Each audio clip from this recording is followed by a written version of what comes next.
Xavier, vous êtes très clair dans vos propos depuis toujours, depuis le début. Vous défendez le point de vue russe, la Russie dans cette guerre en quelque sorte.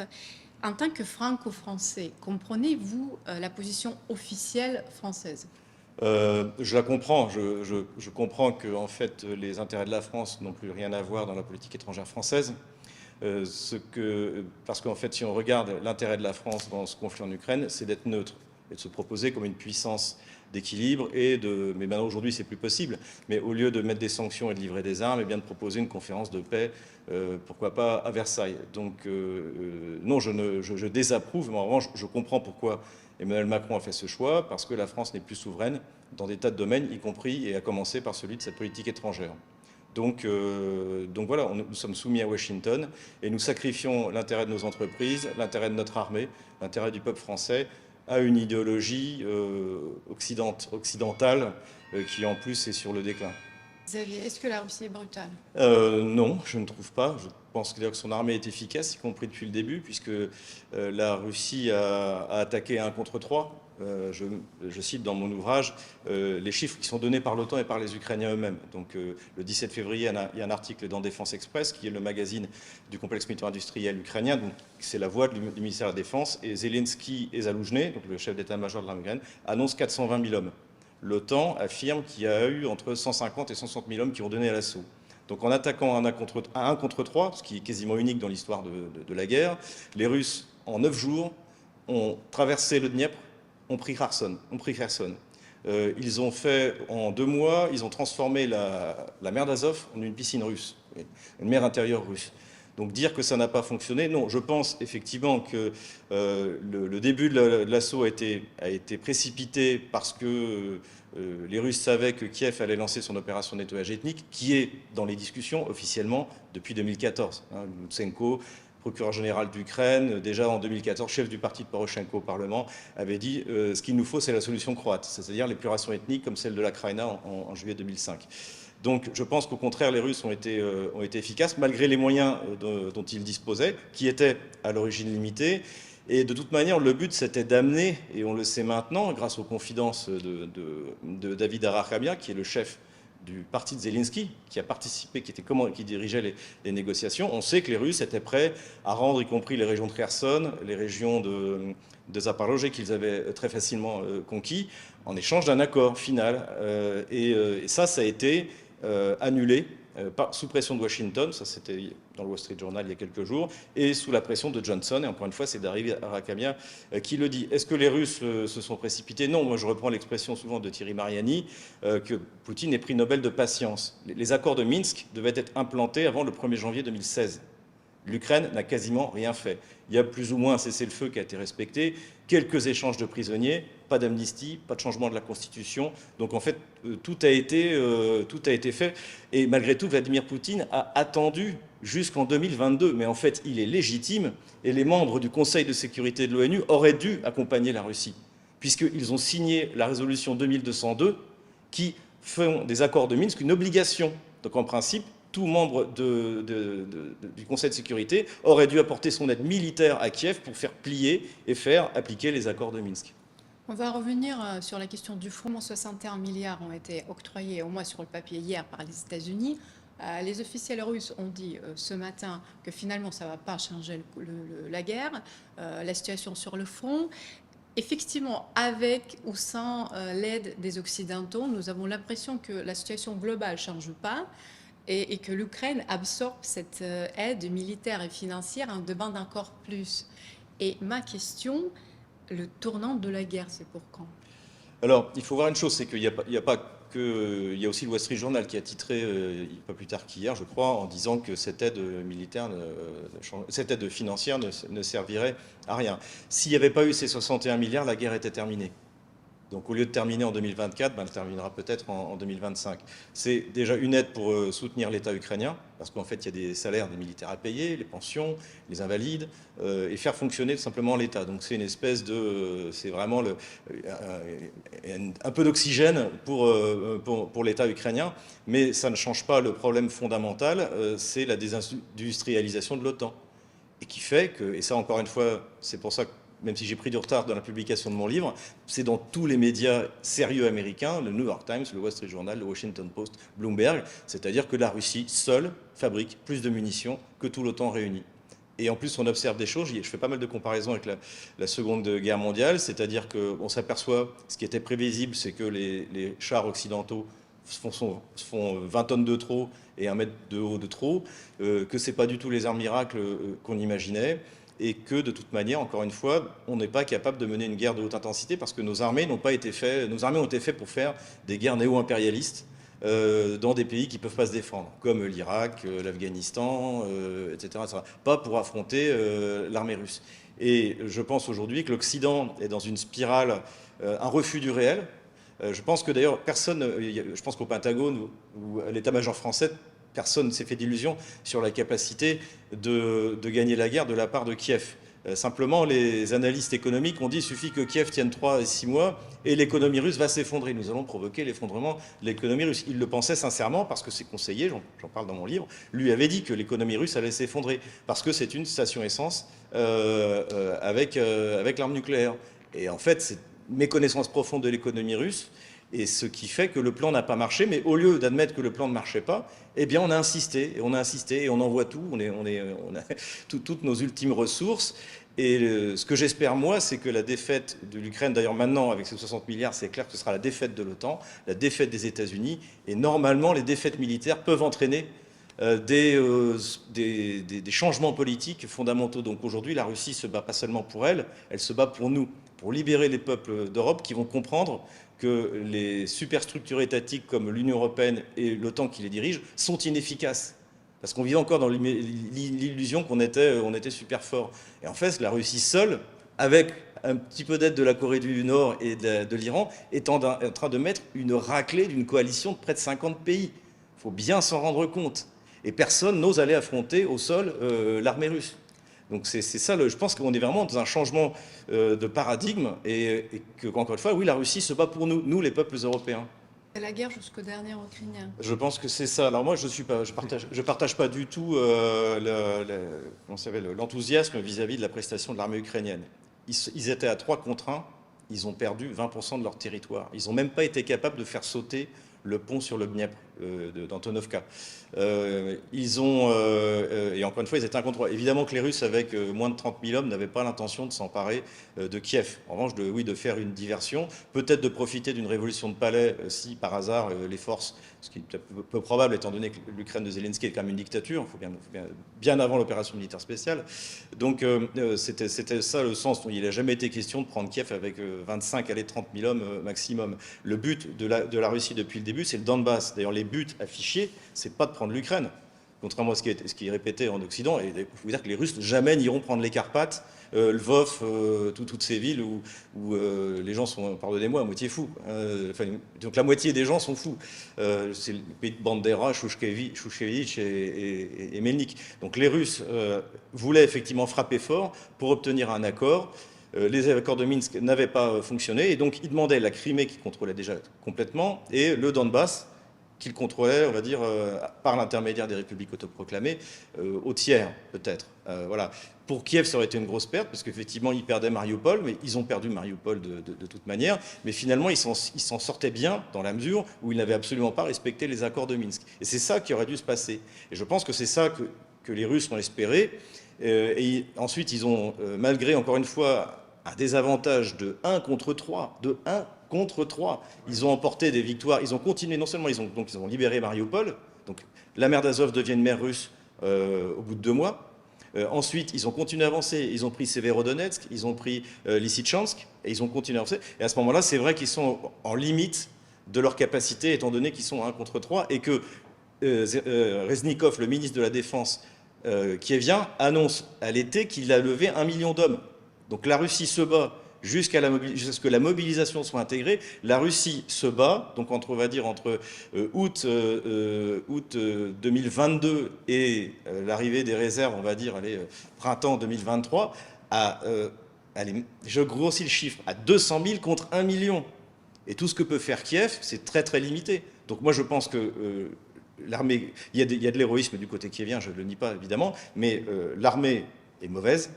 l'OTAN est nulle et n'a rien compris à la guerre actuelle. Et l'allusion que vous avez faite sur la doctrine Gerasimov, la doctrine Gerasimov, c'est un texte qui est publié en février 2013 et dans lequel Gerasimov ne théorise pas une guerre hybride. Il décrit ce que font les Occidentaux pendant les printemps arabes. Et il dit, le texte est vraiment intéressant, j'en ai parlé il n'y a pas très longtemps sur RT, et j'en parle également dans mon livre, et il dit d'ailleurs, la guerre de demain, le champ de bataille sera saturé de drones, etc. Il est visionnaire.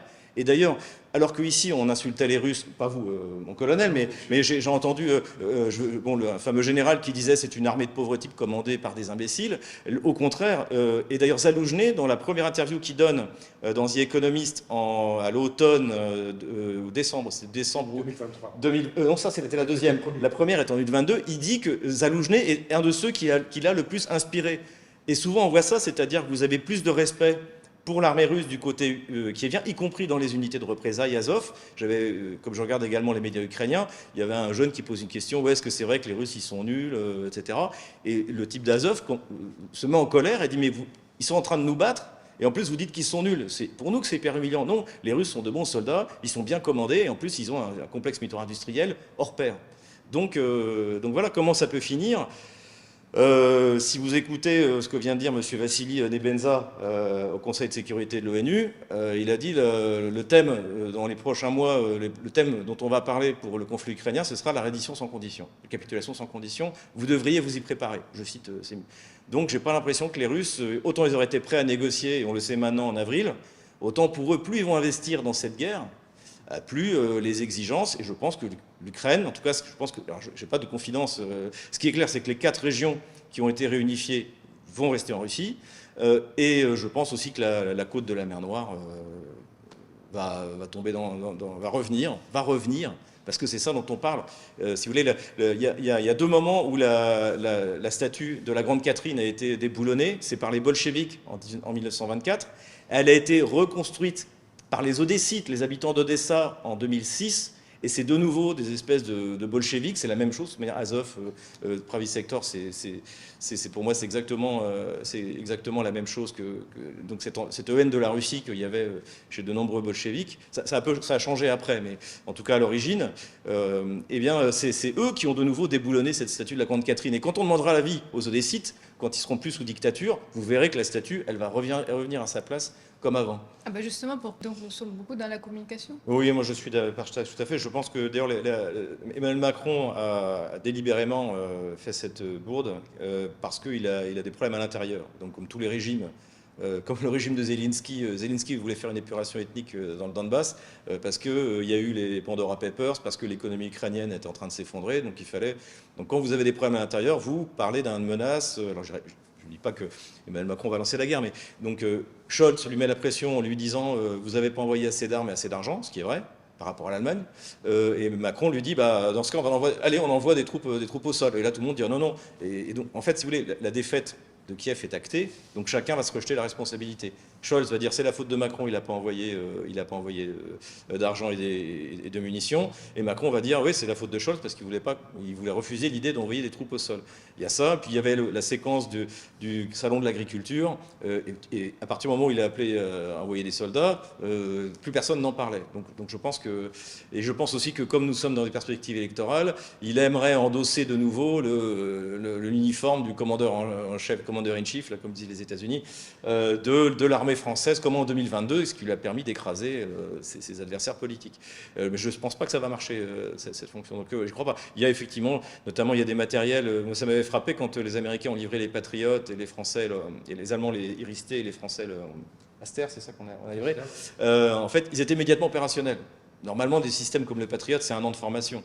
Les BUC, c'est 1 an de formation, au moins, pour commencer. Donc évidemment, le fait qu'ils soient livrés immédiatement opérationnels, ça veut dire que ce n'étaient pas des Ukrainiens qui les manœuvraient. Donc voilà, mais non, je pense qu'on n'ira pas. Et le problème, c'est ça, c'est qu'en fait, on fait les gros yeux, on montre les muscles, mais en fait, il n'y a pas d'industrie et il n'y a pas de soldats. Donc, fin de la discussion. Est-ce que la fin du monde unipolaire, finalement, c'est la fin de la domination américaine ? Bah oui, parce que l'unipolarité, il n'y en a qu'un seul, c'était eux. Et finalement, on s'aperçoit, quand on regarde un peu historique, finalement, ça n'aura pas duré très longtemps. Pour moi, la première faille, J'étais encore à l'époque, je servais encore dans l'armée, et j'étais déjà pro-serbe, et c'était en 99. Et donc ils ont bombardé pendant 78 jours, et puis je me disais, bon bah là, au bout de 78 jours, il va bien falloir envoyer les troupes au sol, encore une fois. Et là, on n'a envoyé personne. Et Milosevic a obtenu à Rambouillet ce qu'il exigeait avant les bombardements. Et je me suis dit, en fait, on n'est pas capable même d'aller se battre contre la petite armée serbe, à une époque où l'OTAN était bien plus puissante qu'elle l'est maintenant. Donc ça veut dire qu'en fait, on ne peut pas être une puissance impérialiste comme les États-Unis si on n'est pas prêt à mourir, d'avoir une armée qui meurt. Vous regardez par exemple la guerre du Vietnam, il y a eu quand même 56 000 Américains qui sont morts dans la guerre du Vietnam. Aujourd'hui, ce serait plus possible. Il n'y a pas 56 000 cercueils qui vont rentrer aux États-Unis. La France, c'est pareil. Dès qu'on a 5 morts, et c'est bien malheureux, chaque mort est une catastrophe, mais dès qu'on a 5 morts sur un champ de bataille post-colonial, on va dire, ça y est, c'est les grandes réceptions, c'est les cérémonies, c'est très bien de célébrer ces morts. Mais globalement, ça veut dire qu'on ne peut pas tout d'un coup avoir 2000 cercueils qui arrivent. On n'est plus capable de ça. Et c'est le problème de Washington, c'est qu'ils continuent leur politique hégémonique, mais ils sont incapables de se battre pour elle. Et donc, généralement, ils utilisent des proxys. Et les proxys, les intermédiaires, si vous préférez, et ben, les intermédiaires, là, c'est Kiev. Mais il y a aussi un autre aspect qui me paraît important, et ce que je lisais, encore une fois, les informations, notamment sur ce qui se passe en mer Rouge, et sur le volume qui passe par le canal de Suez et le détroit de Bab el-Mandeb. C'est quasiment plus rien. Et notamment le gaz liquéfié du Qatar, qui devait arriver jusqu'en Europe. Et ce qui fait qu'aujourd'hui, la France est le premier client du gaz liquéfié russe. Et ce qui se passe aussi, ce qui est intéressant, c'est que vous avez une déclaration qui n'a pas beaucoup frappé, mais le chef des Houthis a déclaré il y a 5 semaines que ça y est, il maîtrisait l'arme hypersonique. Les missiles antinavires hypersoniques. Il n'y a qu'un seul pays qui maîtrise les missiles, c'est les Russes. Et donc, et tout d'un coup, ils annoncent ça comme ça. Donc, alors, bon, soit les Houthis, il y a des génies qui ont fini par élaborer les armes hypersoniques, soit c'est un message clairement envoyé par les Russes que si vous continuez, parce que c'est pas l'Ukraine est un pays du tiers-monde technologiquement, les bateaux, les quelques bateaux, il y en a beaucoup moins que ce qui a été raconté, mais qui ont été détruits par les Kieviens, en fait c'est les Anglais qui les ont détruits, là je suis parfaitement d'accord. Et le message a été envoyé, et depuis que ce message est envoyé, vous avez remarqué qu'il n'y a pas un seul drone marin qui a touché un bateau russe. Alors peut-être que ça va arriver, je veux pas... mais globalement, ce dont on s'aperçoit, c'est que la flotte américaine et anglaise déployée en mer Rouge ne peut rien contre des soldats en sandales. Et ça, si vous voulez, c'est la fin d'un monde. Et c'est pour ça qu'ils font plus peur à personne. Et le dernier point aussi que je voudrais souligner, c'est que, en principe, si j'étais américain, je pense que je serais trumpiste, c'est-à-dire que j'essaierais de faire de mon pays qui règle ses problèmes intérieurs, ses problèmes d'immigration, la désindustrialisation, la pauvreté de masse aux États-Unis, plutôt que de faire des guerres impérialistes. C'est comme en France, en fait, c'est toujours la gauche qui a été impérialiste, en fait. La colonisation, c'est l'œuvre de la gauche. Et aux États-Unis, c'est pareil. Donc, quand on est conservateur, on évite de faire la guerre. Et quand on est idéologue, eh bien, on l'a fait. Et la seule raison rationnelle que je vois du côté américain, c'est le dollar. Mais le problème, comme l'a très bien d'ailleurs dit Vladimir Poutine à Tucker Carlson, c'est que depuis le Patriot Act, chaque transaction, même quand vous envoyez 20 € à votre grand-mère, eh ben, les Américains, la CIA a une copie, c'est le Patriot Act. Et ça, ils sont en train de le perdre.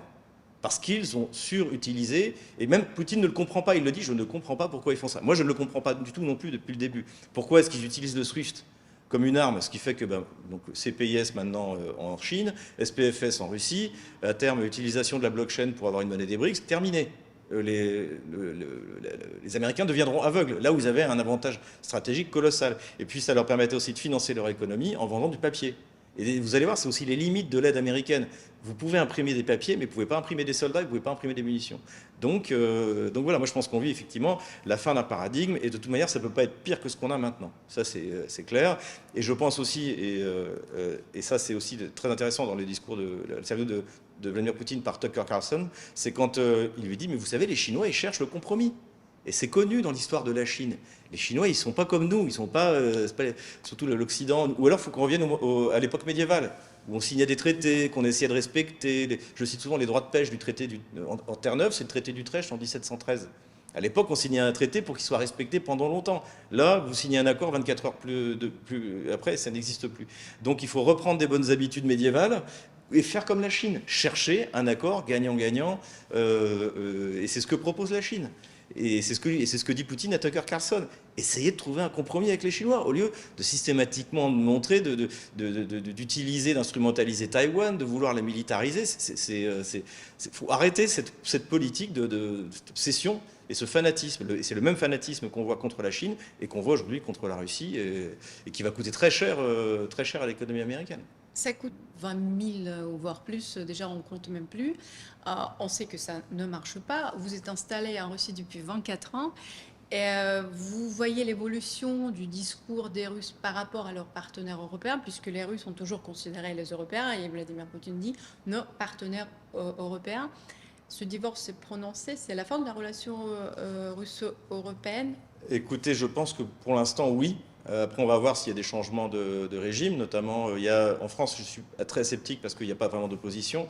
En Allemagne, vous avez l'Alternative für Deutschland et Bündnis Sarah-Wagenknecht, donc à la fois la droite et la gauche, qui ont des partis de la paix. En France, il n'y a pas de parti de la paix à part Asselineau et Philippot, mais bon, ça fait 2%, peut-être 3% de l'électorat, donc ça peut pas, il n'y a pas de parti de la paix en France. Mais il y en a en Allemagne, il y en a dans d'autres pays. Donc c'est peut-être par là que ça reviendra. Mais j'avais interrogé Piotr Tolstoï à ce sujet, donc le vice-président de la Douma, et il avait dit il faudra bien 10 ans quand même. Et c'est vrai que pour recréer une... Si vous voulez, par exemple, moi, à la limite, l'Europe, je pense que l'Union européenne va disparaître à terme. Donc ce qui m'intéresse, c'est la France. Mais il faut vous rendre compte que la signature française, la parole française, ne vaut plus rien. On avait vendu les Mistral, les Russes avaient payé d'avance, et le Mistral ne faisait pas partie des sanctions. On pouvait les livrer, on n'a pas livré.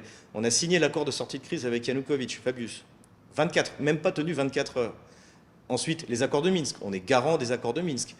François Hollande, Angela Merkel aussi, mais François Hollande s'est vanté du fait que oui, il n'a jamais été question de les appliquer, c'était pour gagner du temps. Ce qu'a dit également le président Poroshenko qui les avait signés. Donc si vous voulez, pour recréer, et en plus après il y a l'amateurisme dont vous parliez, de la diplomatie française, le ministre des Affaires étrangères actuel, c'est une véritable catastrophe, hein, je suis désolé. Donc vous avez cet amateurisme, vous avez le fait que Emmanuel Macron publie en juin 2022 une conversation confidentielle qu'il avait eue avec Poutine, avec des journalistes qui gloussent autour de lui. Mais c'est... et vous pouvez...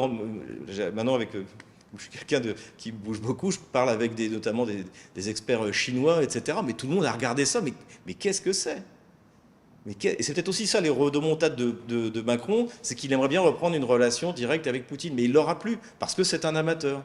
Et donc ce qu'on aura, ce que la Russie est prête à faire, c'est, vous voulez préparer un entretien, même téléphonique avec Poutine, eh ben on fait comme avant, les diplomates se réunissent, ils préparent le communiqué final, ils préparent tout ce qui doit être dit, et comme ça on ne court pas de risque d'avoir cette espèce d'amateurisme généralisé.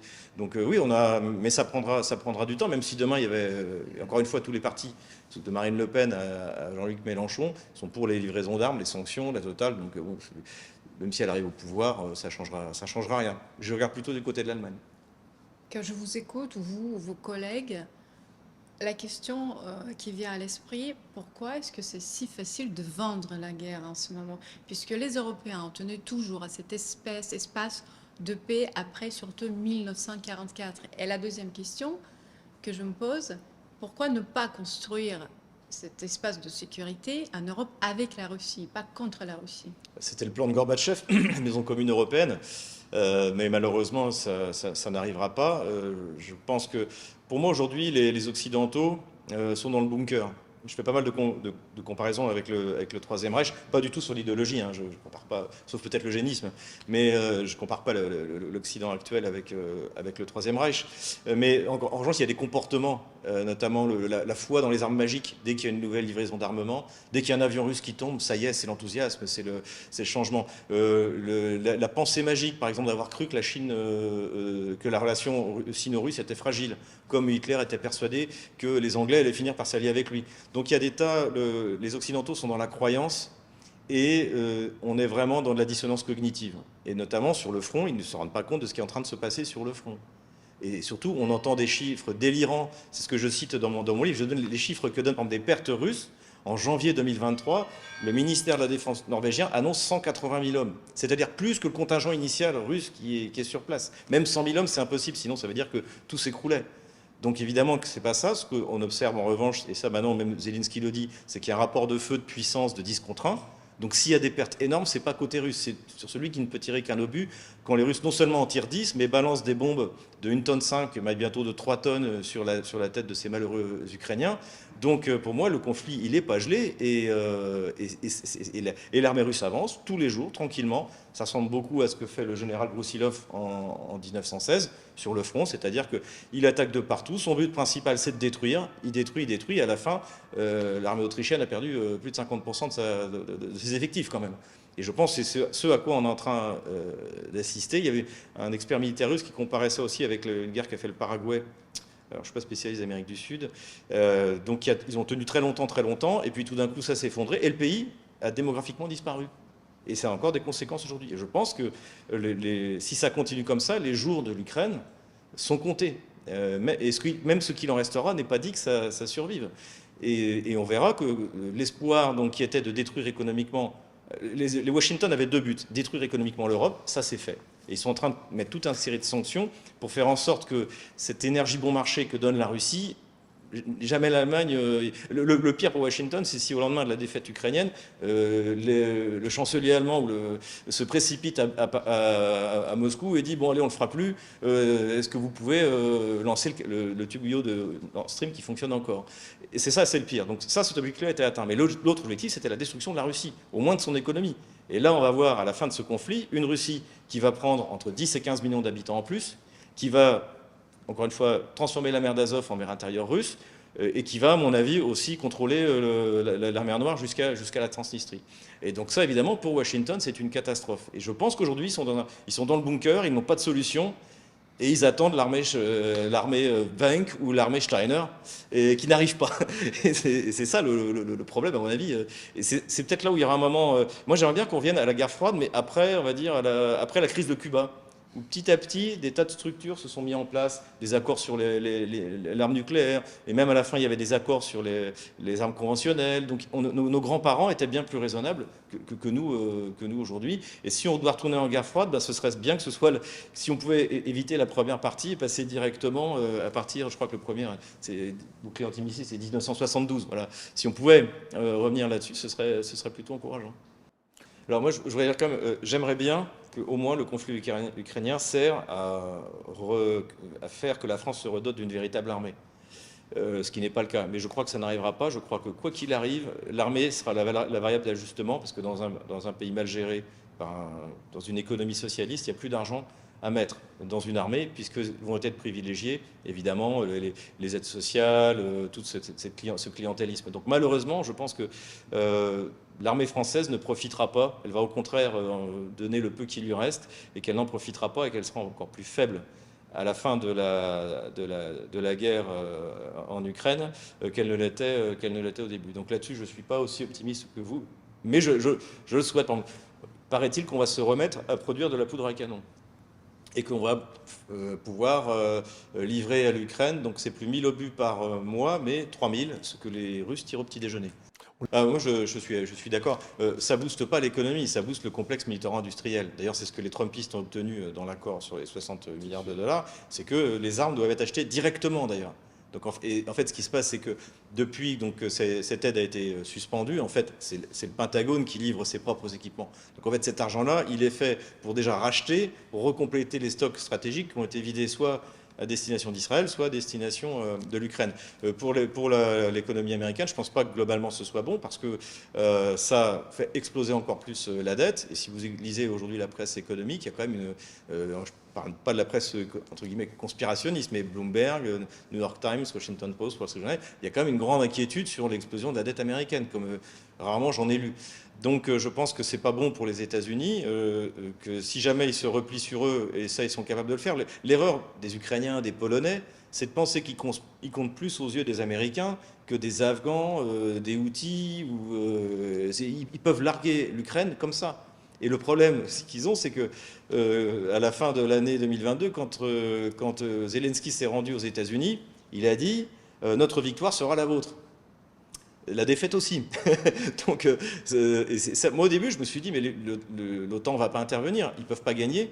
parce que je connaissais bien le complexe militaro-industriel russe et l'armée russe, ils ne peuvent pas gagner. Et là, bon, bah, si l'Ukraine perd, l'Ukraine perd. Mais si jamais l'OTAN intervient, ça va être la défaite de l'OTAN. Et moi, d'un autre côté, en tant que Français, alors je mets de côté les morts supplémentaires que ça va provoquer tant du côté ukrainien que russe, mais d'un autre côté, plus l'OTAN va s'impliquer, plus la défaite de l'OTAN sera monumentale. Et plus on peut espérer, encore une fois, comme en 1905 en Russie, même si bon, là ça n'a pas marché, mais en 1871, enfin 70 à Sedan, ou que sais-je, ou tout simplement en 1917, la défaite militaire peut, j'espère, en montrant que l'OTAN est nul militairement, eh bien on va se dire, mais alors à quoi ça sert s'ils ne savent pas faire la guerre contre un seul pays? On va peut-être s'apercevoir que c'est en fait c'est nul militairement, mais que du point de vue politique, c'est un bloc extrêmement sérieux et qui nous opprime, qui nous fait faire des guerres. La France n'a rien à faire en Ukraine. Rien. Mais rien de rien. C'est vrai. C'est ça que je veux dire. C'est ça, mais la différence, c'est que moi, par exemple, je suis prêt à mourir pour la France. En tant qu'officier français, c'est plutôt normal.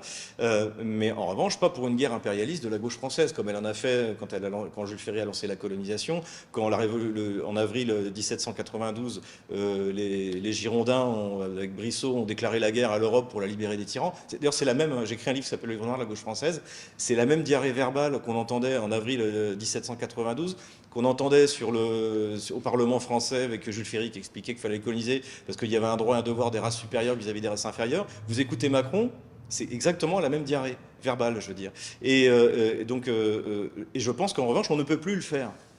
Par exemple, quand on est allé faire la guerre contre les Russes en Crimée en 1853, on pouvait envoyer 315 000 hommes et en perdre 95 000. Aujourd'hui, vous n'en verrez. Je pense qu'on trouvera encore plein de Français pour défendre la patrie, mais vous n'en verrez pas les Français mourir dans la steppe, voilà, mourir dans la steppe ukrainienne. Donc je crois que la différence, elle est là, c'est qu'en fait, l'OTAN a envoyé les seules troupes qui pouvaient aligner contre les Russes, c'est-à-dire des Russes. Parce qu'il faut bien comprendre que pour les Russes, c'est une guerre civile. C'est la terre russe. Il fallait voir l'arrivée des réservistes quand ils sont arrivés à Lugansk, etc. Donc les premiers réservistes. Et ils disaient, ah, s'il y avait su, on serait venu plus tôt, on ne comprenait pas, on ne savait pas. Parce que c'était loin le Donbass, finalement, c'était loin de Kiev, c'était loin de Moscou. Et moi, je commençais à voyager dans le Donbass depuis 2015. Je voyais. Alors, il y a eu des moments d'apaisement, encore une fois. On fêtait le 9 mai à Donetsk, etc. Mais malgré tout, les bombardements étaient réguliers. Et puis, vous regardez, avant l'Ukraine préparait mi-février son opération de nettoyage ethnique, vous regardez les rapports de l'OSCE. Avec la carte, avec les impacts des bombardements, mais Donetsk était recouvert. La ville, il n'y a pas d'objectif militaire. Moi, quand j'y étais en décembre 2022, ils ont tiré devant mon hôtel en plein centre-ville, il n'y avait rien, ils ont tiré sur la cathédrale orthodoxe. Donc je veux dire, ça, les Russes qui maintenant servent là-bas, ils le voient. Et d'ailleurs, vous voyez, le nombre de mobilisés diminue, parce que je crois que la Russie a mobilisé 315 000 hommes de mémoire. Là, maintenant, il y en a 250 000, parce qu'il y en a déjà 65 000 qui ont signé pour s'engager dans l'armée. Et la Russie n'a aucun problème de recrutement. C'est aussi pour ça que je pense que la Russie va gagner. C'est que, enfin, vous regardez l'Internet ukrainien, les sergents-recruteurs de Zelensky qui courent après les malheureux dans les villes pour essayer de les envoyer sur le front, les Ukrainiens qui risquent leur vie pour traverser la frontière avec la Moldavie ou avec la Roumanie, c'est général. Et d'ailleurs, même là, ils ont fait une loi pour mobiliser, mais ils ne les trouvent pas, les soldats. Vous écoutez même, encore une fois, les témoignages même des chefs, notamment des unités de représailles. J'en écoutais un qui donnait une interview sur une chaîne ukrainienne, qui disait, mais ils nous envoient des gens qui ont plus de 50 ans, des alcooliques, ceux qui n'ont pas pu échapper aux sergents-recruteurs. Donc c'est pour ça que moi je pense qu'il va y avoir un vainqueur et un vrai, que ce sera la Russie et que ce sera le signal de la libération pour l'Europe. Ça, c'est ce que j'espère. De maintenir ce dialogue, vous êtes le dialogue franco-russe aujourd'hui. Je m'adresse à nos auditeurs. Vous savez que c'est très très important de rester avec nous. Nous, on dépend de vos dons, de vos contributions. Vous êtes bientôt 5000 abonnés sur notre chaîne, donc ça devient sérieux. Et moi, je m'adresse à vous, puisque sans vous, on ne peut pas continuer, même ne serait-ce qu'en petit don, petite contribution, ça aide à faire des débats, à inviter des personnes très intéressantes, à faire plusieurs conférences, à vous réunir sur Paris, peut-être dans d'autres villes françaises, pour continuer le dialogue franco-russe. Merci.